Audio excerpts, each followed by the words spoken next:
ঘটনাটা কীভাবে হয়েছে? ঘটনাটা অ্যাকচুয়ালি রোজ দিনের মতন বাবা ঘুরতে মানে হাঁটতে পেরেছিল, মর্নিং ওয়াক করতে পেরেছিল। তো ওই সময় মানে গাড়ি ধাক্কা লাগিয়া একটা অ্যাক্সিডেন্ট হয়েছে। আর কিছু ছেলে রাস্তাতে যাওয়ার সময় দেখে আর নিয়ে গেছে, তারা ফোন করছে, নাম্বার আসলো।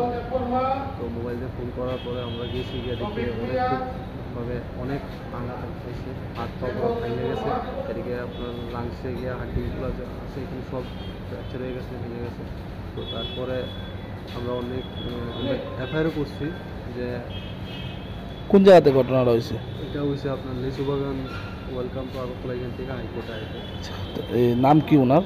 ডবল ডবল বয়স কত? 60 বছর। বাড়ি? লিচু বাগান।